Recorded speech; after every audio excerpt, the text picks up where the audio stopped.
그러므로 무엇이든지 그들이 말하는 바는 행하고 지키되 그들이 하는 행위는 본받지 말라. 그들은 말만 하고 행하지 아니하며 또 무엇을 묻고 사람의 어깨에 지되 자기는 이것을 한 손가락으로 움직이려 하지 아니하며 그들이 모든 행위를 사람에게 보이고자 하나니 곧 그 경문띠를 넓게 하여 웃수를 길게 하고 산지의 윗자리와 땅의 높은 자리와 시장에서 문안 받는 것과 사람에게 랍비라 칭함을 받는 것을 좋아하느니라. 그러나 너희는 랍비라 칭함을 받지 말라. 너희 선생은 하나요 너희는 다 형제이다. 땅에 있는 자를 아버지라 하지 말라. 너희의 아버지는 한 분이시니 곧 하늘에 계신 이시니라. 또한 주자를 칭함을 받지 말라. 너희의 주자는 한 분이시니 곧 그리스도시라. 너희 중에 큰 자는 너희를 섬기는 자가 되어야 하리라. 누구든지 자기를 높이는 자는 낮아지고 누구든지 자기를 낮추는 자는 높아지리라. 아멘. 오늘 성경의 본문인 마태복음 23장의 1절은 이에 예수께서 무리와 제자들에게 말씀하여 이르시되라고 하였습니다. 예수님은 공생의 3년 반 동안 하나님의 나라에 대하여 또 죄에 대하여 심판과 구원에 대한 복음을 이스라엘 백성들에게 가르치시며 또 많은 이적을 보이셨던 것입니다. 이제 예수님은 그의 백성들의 죄값을 치르기 위하여 예루살렘 성에 입성하고 또 십자가를 지시기 직전의 장면이 오늘 마태복음 23장인 것입니다. 그런데 오늘 본문인 마태복음 23장의 1절이 무리와 제자들에게 말씀하여 이르시되라고 교훈하고 있는 것을 볼 수 있습니다. 예수님은 이제 마지막의 교훈을 예수님을 따르는 많은 이스라엘 백성들과 또 예수님의 제자들 모든 이들에게 이 말씀을 행하고 있는 것을 볼 수 있습니다. 그런데 다음 장인 마태복음 24장 1절을 같이 한번 읽어볼까요? 시작. 다음 장에 있는 마태복음 24장 1절입니다. 시작. 예수께서 성전에서 나와서 가실 때에 제자들이 성전 건물들을 가르쳐 보이려고 나오니라고 하였습니다. 그래서 마태복음 23장 이후에는 이제 예수님이 제자들을 중심으로 하여 말씀을 남기신 것을 볼 수 있습니다. 예수님이 이제 공생애를 모두 마치시고 온 이스라엘 백성들에게 또 제자들을 포함한 모든 이스라엘 백성들에게 남기시고 또 강조하고 싶었던 말씀은 무엇이었을까요? 오늘 본문인 마태복음 23장 3절은 그러므로 무엇이든지 그들이 말하는 바는 행하고 지키되 그들이 하는 행위는 본받지 말라. 그들은 말만 하고 행하지 아니하며 라고 하였습니다. 예수님은 이 모든 무리들에게 행하시는 첫 번째 말씀으로 서기관들과 바리새인들에게 말씀을 행하고 있는 것을 볼 수 있습니다. 즉 예수 그리스도께서는 이 땅의 지도자들과 위종자들에게 당부의 말씀을 행하고 있는 것을 볼 수 있습니다. 예수님은 이 땅의 모든 위종자들, 지도자들에게 두 가지를 당부하셨는데 하나는 말하는 바는 지키는 자가 되라라는 것입니다. 백성들의 지도자가 되어지고 위종자가 되어진 사람은 자신의 말에 책임을 지는 사람, 또 진실한 사람이 되어야 한다라는 것입니다. 지난 2018년 8월 30일에는 도널드 트럼프 대통령이 즉 지금 재임하기 이전에 대통령에 당선될 때에 6월 11일에 싱가포르에서 북미 정상회담이 있었습니다. 그때에 이제 우리가 종전선언을 하고 또 모든 전쟁에 대한 불확실성을 제거하자라고 하였습니다. 이것은 이 트럼프 대통령의 첫 번째 약속이 아니었습니다. 그해 6월 1일에는 김영철 노동당 부위원장이 백악관을 방문하였을 때에도 똑같이 그에게 이렇게 평화 종전선언을 하자라고 제안을 하였던 것입니다. 그런데 얼마 지나지 아니하여서 트럼프 대통령은 종전선언하기 전에 먼저 북한의 핵무기를 폐기할 것을 요구하였습니다. 이것은 마치 꼴대를 옮기는 것 같은 조건을 내걸었다라고 하였습니다. 그리고 이러한 비판이 우리나라나 북한에서 나온 것이 아니라 미국의 언론인 폭스 언론에서 미국이 스스로 한 약속을 어겼다라고 지적하고 있는 것을 볼 수 있습니다. 한 나라의 지도자는 또 위정자는 자신이 책임질 수 있는 말만을 해야 한다라는 것을 꼬집고 있는 것입니다. 우리나라에는 역대 대통령들이 공약을 내어놓는데 이 공약을 얼마만큼 재임 중에 실천하였는가를 평가하는 경제정의실천연합회에서 매번 대통령이 임기가 마치가 되어지면 공약 이행도를 발표합니다. 이 자료에 따르면 문재인 대통령은 공약 이행률이 18%, 박근혜 대통령은 공약 이행률이 41%, 이명박 전 대통령은 39%, 노무현 전 대통령은 43%로 전반적으로 대통령이 자신이 대통령이 되어지면 이런 일들을 행하겠습니다 라고 공약한 거에 절반도 다 이행하지 못하였다라는 것입니다. 대통령 후보 시절에는 표를 얻기에 급급하여서 자신이 감당하지 못할 또 현실을 외면한 공약들을 서로 내어놓는다라는 것을 꼬집고 있는 것을 볼 수 있습니다. 앞으로 우리나라에 여러 선거가 있을 터인데 이때의 후보자들이 자신이 책임지지도 못할 또 현실을 외면한 꿈과 같은 이상적인 공약들로 국민들을 또 유권자들을 허탈하게 하여서는 안 될 것입니다. 이제 6.3 지방선거가 앞두고 있는데 이런 또 많은 후보자들이 자신이 지키지 못할 공약으로 국민들에게 신뢰감을 떨어뜨리는 일이 있지 아니할 수 있도록 위정자들은, 지도자는 자신이 약속한 것, 자신이 행한 말에는 책임을 지는 이런 지도자가 되어지기를 예수님이 당부하고 있는 것을 볼 수 있습니다.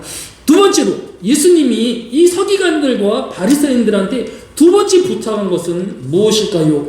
예수님이 이 세상의 지도자들과 위정자들에게 당부하고 싶은 말은 무엇일까요? 오늘 본문을 보면 3절 하반절에 그들이 행하는 행위는 본받지 말고 그들의 말만 하고 행하지 아니하며 또 무거운 짐을 묶어 사람의 어깨에 지우되 자기는 이것을 한 손가락으로도 움직이려 하지 아니하며 라고 기록하고 있는 것을 볼 수 있습니다. 위정자는, 지도자는 자신이 할 수 있는 약속만을 행하여 뿐만 아니라 자신이 먼저 모범을 보이는, 본인이 먼저 실천한 본이 되어지는 지도자가, 위정자가 되어야 할 것을 당부하고 있는 것을 볼 수 있습니다. 지난주 신문에서 여러분도 보았겠지만 정부 공직자윤리위원회가 1월 고위공직자 재산 변동사항을 발표하였습니다.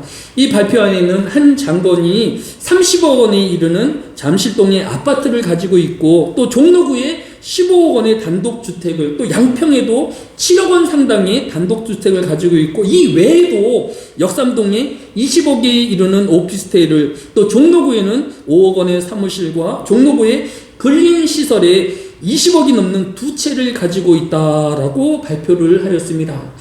지금 정부가 부동산 안정정책을 많이 내어놓고 또 여러 주택을 가지고 있는 사람들에게 불이익을 주겠다라고 연일 부동산 정책을 내어놓고 있는 것입니다. 그러한 말을 진실성을 담으려고 하면 이런 지도자들이 또 위정자들이 먼저 본을 보이는 삶이 보여져야 하는 것입니다. 대통령과 또 장관들과 책임있는 지도자라고 하면 이 나라의 이런 부동산의 위기를 극복하기 위하여서 먼저 자신이 가지고 있는 부동산을 정리하고 또 내어놓는 실천이 있어야 한다라는 것입니다. 고위공직자들이 또 장관들도 자신의 집을 팔지 않으면서 국민들에게 이런 주택의 다주택자를 억제하는 정책을 한다라고 하면 아무런 국민도 신뢰하지 않기 때문인 것입니다. 예수님은 지도자와 위정자들은 자신의 말을 신뢰할 것을 또 약속을 지킬 것을, 또 자신의 말에 모범을 보일 것을 당부하고 있는 것을 볼 수 있습니다. 이 시간 우리가 먼저 기도할 때에 이 땅에 우리나라의 위정자 또 지도자뿐만 아니라 전 세계 모든 지도자들과 정치인들이 자신의 말을 실천할 수 있는 진실한 지도자들이 되어지고, 또 자신이 먼저 그 행한 말을 지킬 수 있는 지도자 되어지기를 위하여 기도하여 주시기 원합니다. 또 육상 선거의 많은 후보자들이 꼭 실천할 수 있는 공약으로 국민들에게 심판과 또 평가를 받을 수 있는 공정한 선거가 되어지기를 위하여서 함께 기도하여 주시기를 바랍니다. 두 번째로, 예수님은 오늘 본문인 마태복음 23장 8절로 10절에서 너희는 랍비라 칭함을 받지 말라. 너희 선생은 하나요. 너희는 다 형제이니라. 또한 지도자라 칭함을 받지 말라. 너희의 지도자는 한 분이시니 곧 그리스도시니라 라고 하였습니다. 예수님은 사람은 다른 사람을 지배하거나 억압하지 말아야 함을 교훈하고 있는 것입니다. 왜냐하면 하나님께서는 한 사람 한 사람을 지으신 창조주이시고 또 그이신 모든 사람을 존귀하게 여기시는 하나님이시기 때문인 것입니다. 내가 다른 사람을 억압하고 또 다른 사람을 지배할 위치에 강제할 권리를 하나님이 두지 아니하셨다라는 것입니다. 예수님이 이 땅에 오신 목적도 이사야서 42장 7절에 내가 눈먼 자들의 눈을 밝히며 갇힌 자를 감옥에 이끌어내며 흑암에 앉은 자를 감방에서 나오게 하리라 라고 하였습니다. 예수님은 권력으로 억울하게 감옥에 갇힌 사람들, 또 자신의 자유를 빼앗긴 사람들에게 자유함을, 해방함을 선물로 주실 것이다 라고 하였습니다. 또한 이사야 61장 1절은 주 여호와의 영이 내게 내리셨으니 이는 여호와께서 내게 기름을 부으사 가난한 자들에게 아름다운 소식을 전하게 하려 하십니다. 나를 보내사 마음에 상한 자를 고치며 포로된 자에게 자유를, 갇힌 자에게 노임을 선포하며 라고 하였습니다.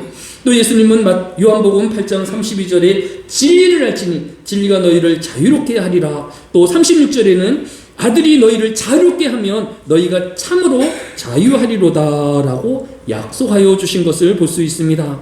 사도 바울도 이러한 예수님과 성경의 교훈을 따라서 갈라디아서 5장 1절에 그리스도께서 우리를 자유롭게 하려고 자유를 주셨으니 그러므로 굳건하게 서서 다시는 죄의 멍에를 매지 말라라고 교훈하고 있는 것을 볼 수 있습니다. 이 시간 자신의 자유를 빼앗긴 사람들, 특별히 신앙의 자유를 빼앗긴 사람들을 위하여 기도하여 주시기를 원합니다.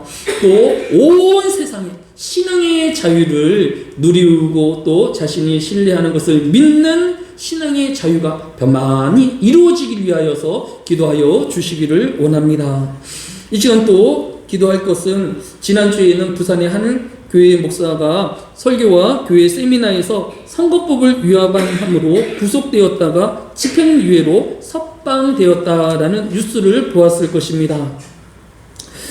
지난달 또 23일에는 우리나라의 국무총리가 40년 만에 미국을 방문하여서 미국 부통령인 벤스와 회담을 가진 자리에서 이 미국 벤스 부통령이 한국의 목회자가 설교를 통하여서 행한 것을 법으로 평가하는 것에 대한 우려를 표방하였었습니다.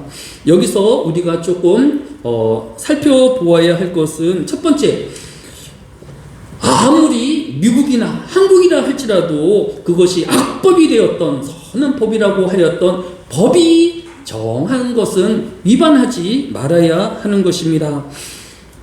분명한 것은 재판 결과가 그러한 것처럼, 집행유예가 나온 것처럼 분명히 이 목사님이 선거법을 위반하였다라는 것입니다. 우리나라와 미국에서의 목회자의 설교에 대한 자유가 견해가 조금 차이점이 있습니다.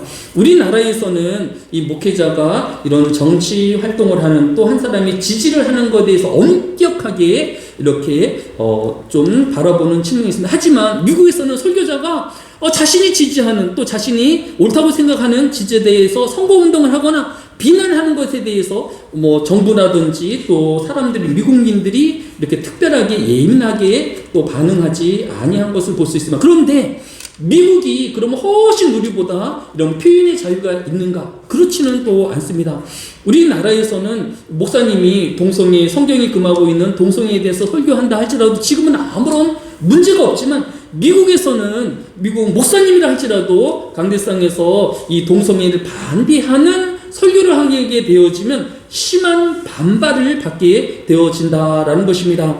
2022년에는 영국 런던에서 동성애 반대 메시지를 전한 목사님이 무죄로 풀려나기는 하였지만 무려 1년 동안이나 구속되어지는 사건도 있었던 것을 볼 수 있습니다. 미국은 성경이 교훈하고 있는 동성애를 지지하고 동성애를 반대하는 메시지를 전하게 되어지면 이렇게 심각한 또 법적인 충돌을 맞이하기도 한다라는 것입니다.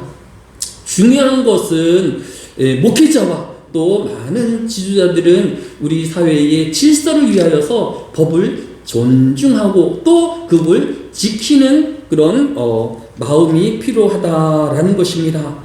목회자가 직접적인 그런 사람을 언급하지 아니하고도 성경의 교훈을 전달할 수 있는 방법이 많이 있기 때문입니다. 앞으로 또 지방선거를 앞두고 있어서 또 제2의, 제3의 또 목사님이 이 선거운동으로 인하여서 또 신문지상에 오르내리고 또 여러 사회에 오르내리는 것은 바람직하지 아니할 것입니다. 목사님들이 그런 필요성과 또 정당성이 있다 할지라도 지혜롭게 말씀을 전달하고 또 성경의 메시지를 전달하는 그런 지혜로움이 있기를 원합니다. 또 이번 선거를 통하여서 교회가 또 이런 메시지를 통하여서 서로 갈라지고 분란이 일어나고 갈등이 일어나지 아니할 수 있도록 이렇게 지혜로운 목사님들이 또 말씀을 통하여 나타나지기를 원합니다. 또 미국도 성경이 교훈하는 것을 목사님이 설교하는 것을 통하여서 혐오와 또 인신 모독으로 이렇게 강제하지 아니할 수 있는 그런 미국이 되어서 목사님들은 성경에 있는 내용을 마음껏 전달하고 또 메시지를 전할 수 있도록 위에서도 기도하여 주시기를 원합니다.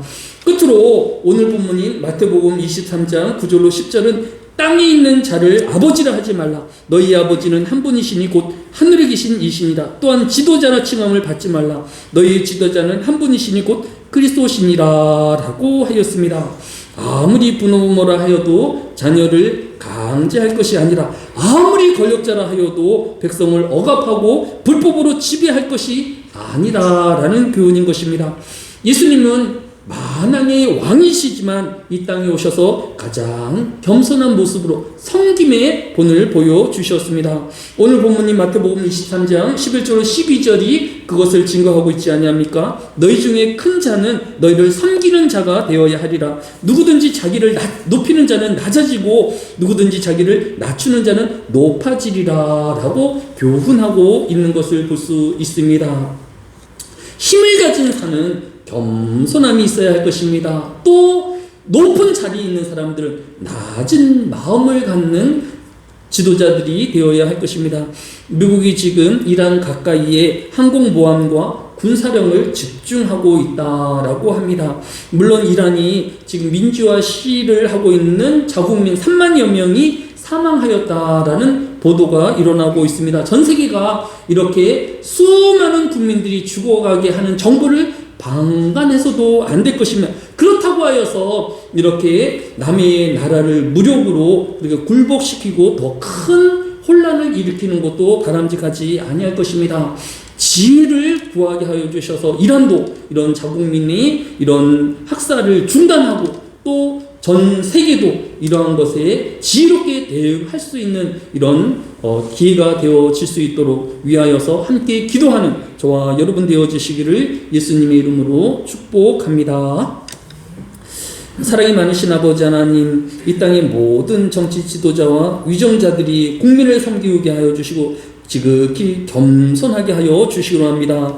무엇보다도 진실한 지도자들이 되어지며 스스로 본을 보이는 참된 지도자들이 나타나게 하여 주시기로 합니다. 이 안에도 하나님께서 모든 되어질 일들이 위해 은혜를 더하여 주셔서 더 이상 사람들이 죽어가지 아니할 수 있도록 핍박당하지 당하지 아니할 수 있도록 은혜를 베풀어 주옵소서. 감사를 드리오며 예수님의 이름으로 기도드렸사옵나이다.